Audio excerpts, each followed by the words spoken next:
அவனும் உங்க ஆள் உண்மைய சொல்லிட்டான். ஏன் சார் இந்த டிராமா? சொல்லுங்க, எதுக்காக? சொல்லுங்க சார், எதுக்காக இதெல்லாம்?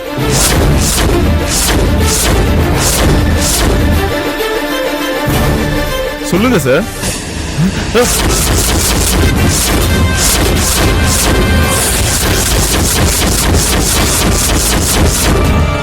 நான் கலாவதின்னு என்கிட்ட வேலை செய்யற பொண்ண கெடுத்துட்டேன். அவ அந்த விஷயத்த பிரேமா கிட்டையும் கல்பனா கிட்டையும் சொல்லிட்டா. அவங்க என்ன 10 பேருக்கு முன்னாடி செருப்பால் அடிச்சு அவமானப்படுத்திட்டாங்க. எல்லா அமளியும் அடங்கட்டுன்னு 3 வருஷம் காத்திருந்தேன். ஒரு நாள் ஆபீஸ் முடிஞ்சு லேட் நைட்டு வீட்டுக்கு வந்துட்டு இருந்தா பிரேமா. அவளை கார்ல வச்சு மயக்க மருந்து கொடுத்து கெடுத்துட்டேன். ட்ரெஸ் இல்லாம போட்டோ எடுத்து நெட்லயும் போட்டுட்டேன். அவமானம் தாங்காம அவ ரயில் முன்னாடி பாஞ்சு செத்துட்டா. அவ லவ்வரான ஜாக்கின்னு ஒருத்தன் அவ சாவுக்கான காரணத்தை கண்டுபிடிக்கிறதுக்காக என்கொயரி பண்ணிக்கிட்டு இருக்கான்னு தெரிஞ்சது. உடனே இவனை வேற மாதிரி லாக் பண்ண. அன்னைக்கு என் கார் ரிப்பேர் ஆனதால ராகுலோட கார்ல தான் நான் போனேன். என்கொயரி பண்ண ஜாக்கி ராகுல் தான் கொலைகாரன் நினைச்சிட்டான். அந்த சமயத்துல தான் ஒரு 100 ரூபாய் நோட்டை வச்சு இவனை மடக்கி எதிரியான கல்பனாவ இவன் கையால கொல்ல வச்சா அவ சாவா, இவன் கம்பி எண்ணுவான். 2 வேளையும் முடிஞ்சிடும்னு நினைச்ச. மாட்டிக்கிட்டேன்.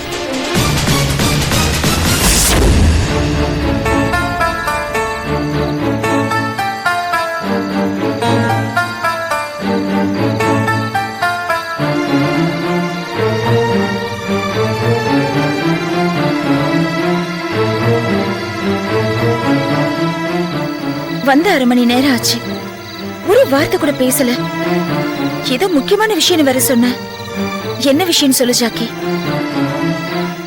எனக்கு எப்படி ஆரம்பிக்கிறதுன்னு தெரியல. உங்ககிட்ட சொன்னா நீ எப்படி ரியாக்ட் ஆவன்னு தெரியல. எதுக்கு இப்ப கண்கலங்கி பேசுற? என்னாச்சு? என்ன நீ மன்னிக்கணும். நீ என்ன தப்பு பண்ண நான் மன்னிக்கிறதுக்கு? நான் தப்பு பண்ணிருந்தா கூட எனக்கு மன்னிப்பு கிடைச்சிரும். ஆனா எதுவும் தெரியாத ஒரு அப்பாவிய ஒரு நல்லவளை தப்பு பண்ண வச்சதுக்கு எனக்கு எந்த ஜென்மத்திலையும் எங்கேயும் யாருக்கிட்டையும் மன்னிப்பே கிடைக்காது.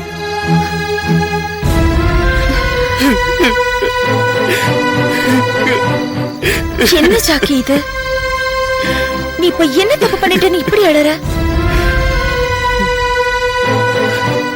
இருக்கிறதுலே மகா பாவம் ஒரு குருவி கூடு மாதிரியான அழகான குடும்பத்தை பிரிக்கிறது. நான் அதை செஞ்சுட்டேன். நீ யார் குடும்பத்தையும் பிரிக்கிற ஆள் கிடையாது அப்படின்னு உன்னை நம்ப வச்சிருக்க. நான் பிரிச்சது உன்னையும் உன் புருஷனையும் தான். உங்களுக்குள்ள இருக்கிற சின்ன சின்ன மிஸ் அண்டர்ஸ்டாண்டிங்க ஊதி பெருசாக்கி குளிர் காஞ்சு உத்தமையா இருந்த உன்னை பேசி மயக்கி எனக்கு சாதகமா உபயோகப்படுத்திக்கிட்ட. இதுக்கெல்லாம் காரணம் உன் புருஷன் மேல எனக்கு இருந்த பகை. என்னோட காதல் பிரேமாவ உன் புருஷன் தான் கார்ல வச்சு கெடுத்துட்டான்னு நான் தப்பா நினைச்சிட்டேன். அதனாலதான் ராகுல் குடும்பத்தை பிரிக்கணும், அவனும் மனைவி இல்லாம அலையணும்னு எம்டியோட டீலுக்கு ஒத்துக்கிட்ட. உன்னை என் வழிக்கு இழுத்துக்கிட்ட. எம்டி கிட்ட பணத்தை வாங்கின அன்னைக்கு நீ அவனை பத்தி பிளாஷ்பேக் சொன்னப்போ என்னோட பிரேமா சாவுக்கு காரணம் எம்டியா தான் இருக்கணும்னு புரிஞ்சுது. உன் புருஷன் கார எம்டி யூஸ் பண்ண விஷயம் தெரிஞ்சப்பதான் அவசரப்பட்டு அந்த நல்லவருக்கு நான் துரோகம் பண்ணது புரிஞ்சுது.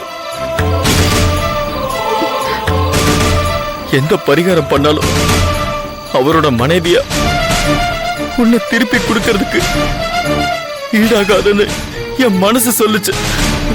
ஆனா உன்னை உன் கனவு கிட்ட இருந்து பிரிச்ச நானே மறுபடியும் அவர் மனைவியா வாழுன்னு எப்படி சொல்றதுன்னு புரியாம தவிச்ச. தெரிஞ்சே துரோகம் பண்ற பொம்பளையா இருந்தா இது ஒரு பெரிய விஷயமா எடுத்துக்க மாட்டா. இது நான் மயக்கி கெடுத்த ஒரு அப்பாவியோட வாழ்க்கை பிரச்சனை. இந்த தர்ம சங்கடமான சூழ்நிலைய உனக்கு எப்படி புரிய வைக்கிறதுன்னு தெரியாம தான் இவ்வளவு நேரம் நான் யோசிச்சேன் கல்பனா.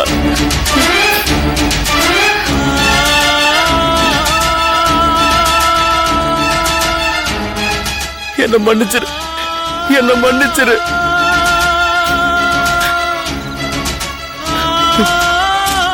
என்ன சந்திச்சதையும் என்கிட்ட உன்னை இழந்ததையும் ஒரு விபத்து மாதிரி, கெட்ட கனவு மாதிரி நினைச்சு மனசுல இருந்து எரேஸ் பண்ணிடு கல்பனா, பிளீஸ்.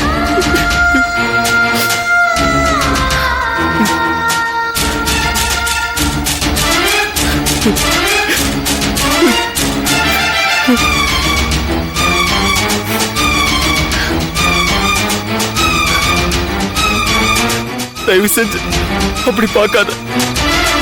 எனக்கு நீ எப்படியாவது உன் புருஷன் கூட சேர்ந்து வாழ்றத நான் பார்க்கணும்.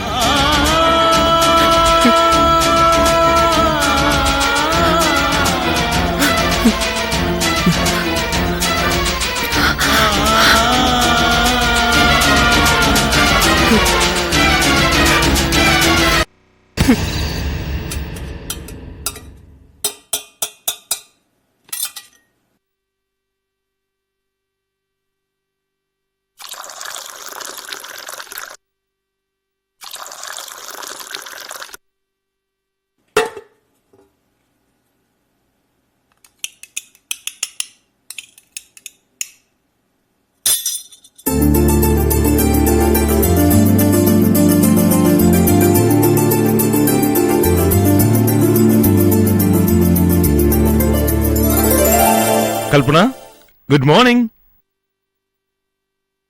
Coffee ready. எந்திரி கல்பனா, இன்னில இருந்து உனக்கு பிடிச்ச காஃபிக்கே நானும் மாறிட்டேன். எந்திரி கல்பனா.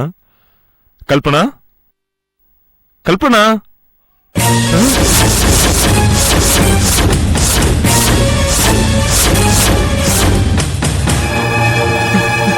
கல்பனா, என்னாச்சு Kalpana? Kalpana, Kalpana, Kalpana.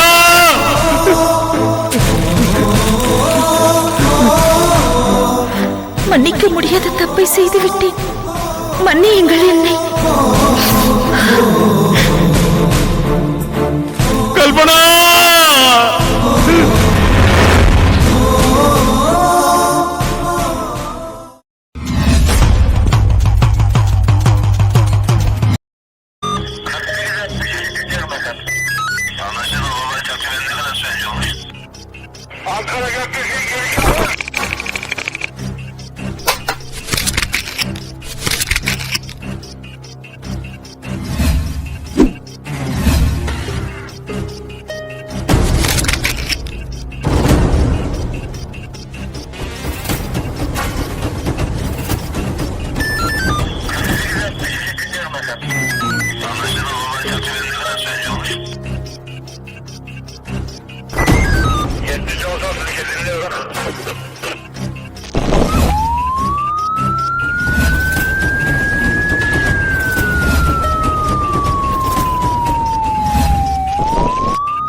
Yeah, we don't want to do anything to scare your children. That's the last thing we want to do. We don't want to scare anybody.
you enjoyed this video, kindly like, share, comment, and for further our interesting videos, subscribe our channel below.